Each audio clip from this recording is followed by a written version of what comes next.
Hello and welcome back to Art of Morrigan.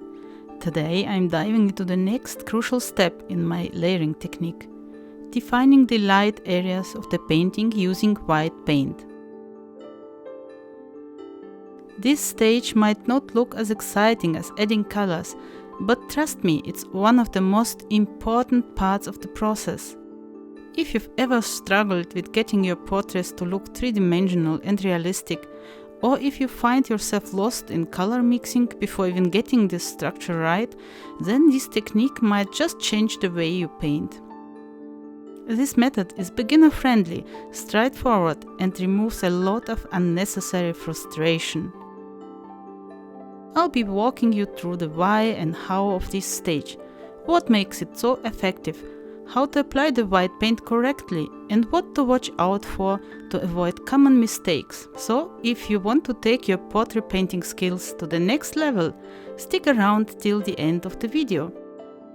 And if you enjoy content like this, don't forget to like, subscribe and hit the notification bell so you don't miss future tutorials.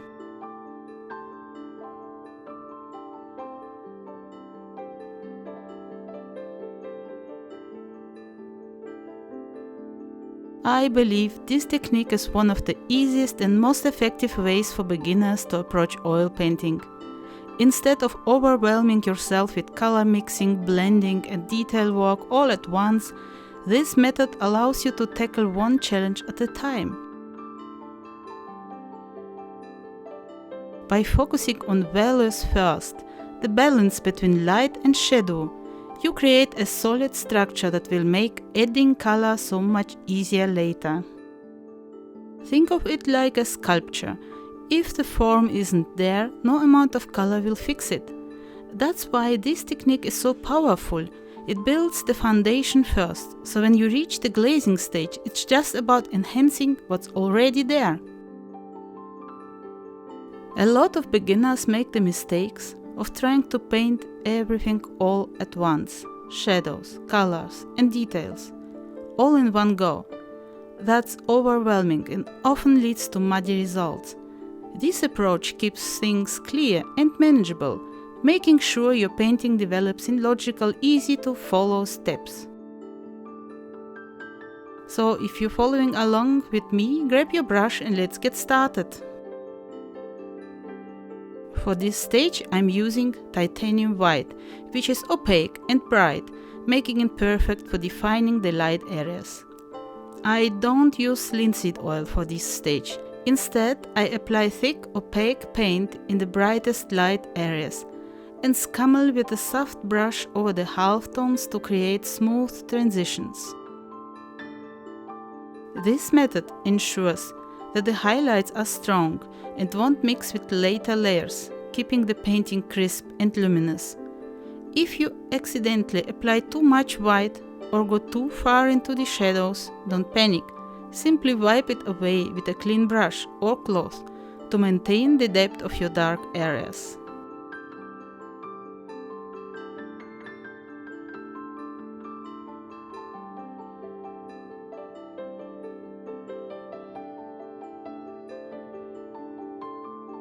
Now let's talk about where exactly I'm placing the white paint. The goal is to highlight the areas that naturally catch the most light. These typically include the forehead, the bridge of the nose, the tops of the cheeks, the chin, the eyelids and under the brows. These highlights will later glow softly under the glazed layers of color, helping to maintain a realistic sense of light and form. By getting this structure right now, the color application in the next stage will feel effortless.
Once I place the main highlights, I begin softening the edges to create a natural transition into the halftones. This is where the scumbling technique comes in. I take a soft dry brush and gently feather the white paint into the surrounding areas.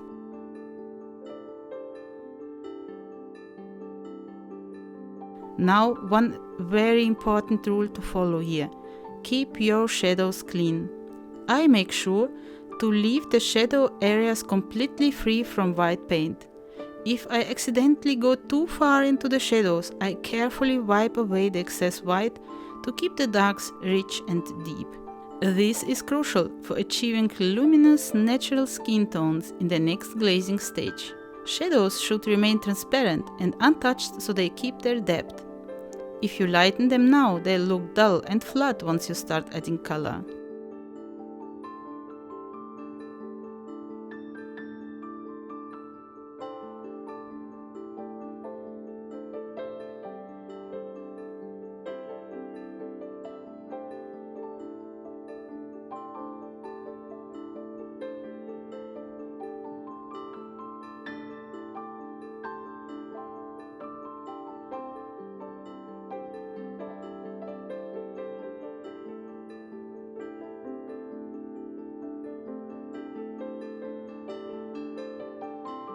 A special challenge in this painting is capturing the translucency of the scarf draped over the woman's head.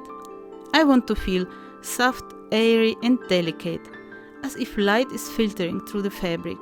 To achieve this, I scumble a thin layer of translucent white over most of the fabric.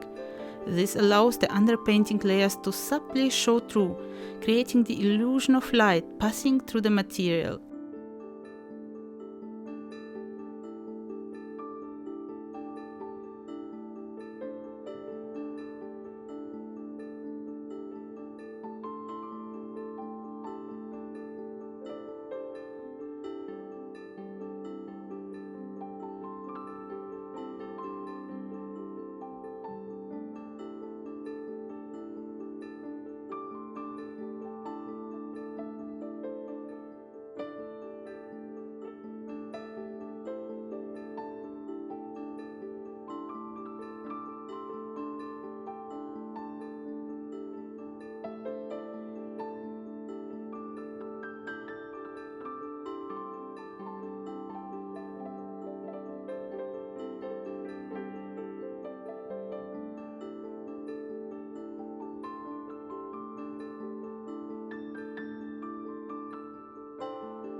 Some areas remain more opaque, where the fabric folds, while other areas are kept thin and airy to maintain the sense of transparency.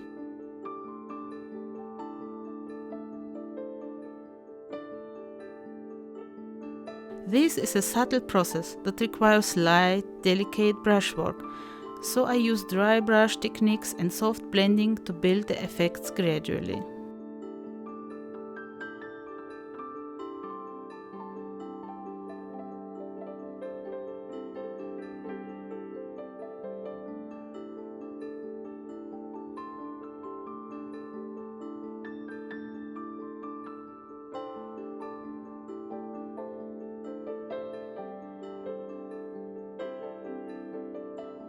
Once I'm happy with the light structure, I take a final look and make small adjustments where needed.